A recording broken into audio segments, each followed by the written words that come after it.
Welcome, ladies and gentlemen, to my new video on the top 5 tips that every single Warwick player needs to know. Now, the reasoning behind this video is because Warwick is the best jungler, the premier jungler for someone that is looking to learn how to jungle. I'd really recommend that you pick him up. If you're new to the channel, my name is Lolfit. I do educational League of Legends content. I do tips, guides, and other kind of weird videos every once in a while.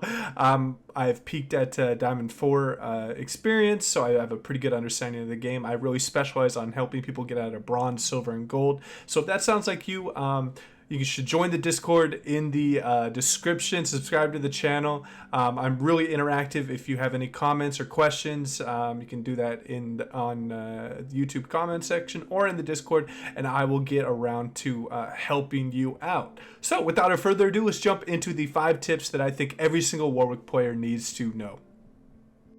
Alright guys, so I want to get into tip number 1 now. I think this is probably one of the most important parts of Warwick's kit. It's what provides him a lot of tankiness. Now, the 55% damage reduction is a huge amount of damage that Warwick can absorb with it. It's why he can be so tanky, but there's actually 2 different ways to use it. If you read it carefully, it says at the end of the duration, or if activated again, Warwick howls and causes nearby allies to flee. So there's 2 different applications you can use this E for. You can use it for an immediate CC if you are under like 0 threat, you're not getting focused.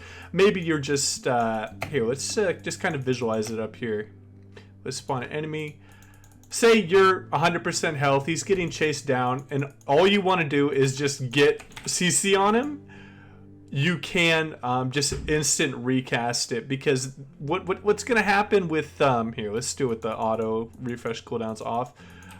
If you just recast it, it will get you the CC right away and it will make him flee backwards. But if you're under a lot of damage, if you're team fighting, you're getting focused by a bunch of people, it's better to hold the E as long as possible to get you at much damage reduction, unless you're in the area of having a lot of carries around you. So what you really want to do is just kind of analyze what is needed from your E in the different situations. Don't always have it on a max cast. Just try and put it in a way where it's going to be best used. Try it using it in different ways and look and see what is going to be the better result. But just as a general rule of thumb, if you need CC quickly, auto recast your E, and if you just need a lot of damage reduction and you're just tanking up and absorbing damage for your team, hold on to your E as long as possible. Alright, and getting into tip to number 2, I want to talk about a very effective way to bait out kills. When Warwick is at low health, he is one of the most effective people at baiting all-ins and disadvantageous situations for the enemy. When he is at low health, he gets more healing. That triples at below 25% health from his passive. He gets healing from the damage done of his Q, and he gets healing from his R. So what you can do, let's put this up in the top lane again. So let's put like an allied. Say you went into this lane and you just kind of lost the fight on purpose, and you see your top laner coming. When he goes to follow you and try and chase you down with a kill, which a lot of people do in low elo, they're going to chase you when they see a low health target. Your turnaround potential with Warwick is just ginormous, with the how much healing you're going to get back from your ults, and then how much healing you're going to get from your Q, and then your passive. So always be looking to bait when you are playing Warwick with low HP. People in team fights are going to consistently look and dive you like, oh, I need to finish this guy off real quick, and then we'll have a numbers disadvantage. This is one of the best ways to get kills on Warwick. If you want me to show you or explain a little bit more in depth, just comment down below. I'll help you out with it. I'm pretty sure this is a pretty simple concept on how kind of how his kit works and how he can just heal so much. And then also with these type of abilities, it synergizes well with Spirit Visage and then a Ravenous Hunter, and then even Revitalize is going to help you a little bit more with healing if you want to go absolutely insane with Sustain. But always look to take advantage of Warwick's strength in his Sustain by baiting people out and just kind of keeping at a healthy level if you're playing him in lane, or if you're in the jungle, you're always going to be at a decent HP level and your dueling potential is going to be very strong. So that will wrap up this tip for Warwick.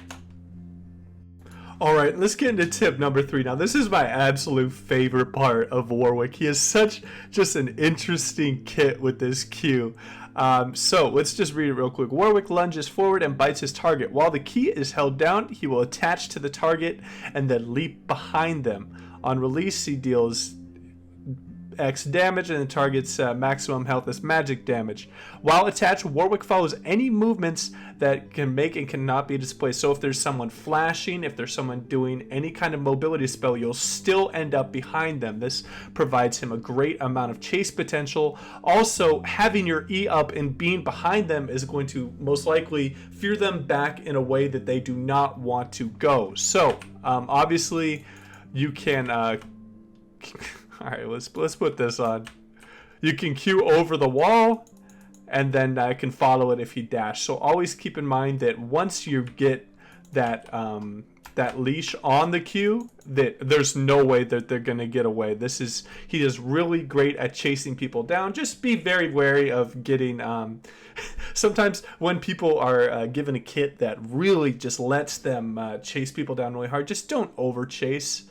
Don't chase into a lot of fog unless maybe you're really ahead or you have vision on where people are. So always make sure to understand that do not over chase people. I know that's a problem in low elo, but his Q can be used in a lot of different ways, and jumping over the wall is one, and just being a sticky, tanky, damagey champion is just really nice, easy to execute, and is just overall a blast to play. So if you're watching this, I'm sure you like playing Warwick, but I heavily encourage you guys to keep playing Warwick. There's not like this point where you get to platinum and everyone knows how to beat Warwick and you should never play Warwick. No, you can play Warwick in Challenger, you can play Warwick in Masters. It might not be as effective as something like super meta is in Zhao, but it's great for people that are getting auto-filled or just want a nice simple kit or are old like me and do not have the best micro. So that will wrap up this tip. Just keep in mind that his Q has a great amount of sticking potential. All right, let's jump into tip number 4. Now this tip, I'm just going to go over basic building and what I think should be the most effective way. Now you should always be looking for different game states to build in different ways. When you're ahead, obviously you have more freedom to go a little bit more offensive. When you're behind, generally you want to go a lot more defensive, so you have a base level of just tankiness and usefulness in team fight. 2 items that I think are extremely core to Warwick. First up is the Skirmisher Saber Cinderhulk. Due to his high base damages, you don't have to go Devour, and this gives him a pretty tanky setup early in mid game. He already has enough damage in dueling. You don't need to go crazy, and that is going to be your first core item, and then you go Tiamat. You don't have to upgrade the Tiamat, but that Cinderhulk plus the Tiamat gives you an insane amount of wave clear. It gives you just an ability to out farm the enemy jungler to such an insane level that it sometimes it seems unfair just because of how much damage you're doing to these minions, and also you can pick up CS around the map very quickly with your Tiamat resets, and then also your ult applies the on hit effects, and then you also get increased attack speed when people are low health. So on hit really works quite well with Warwick. So other items that can really help, obviously when you have more movement speed on Warwick, you can ult from further distances away, so deadbands can be decent. If they have a lot of AP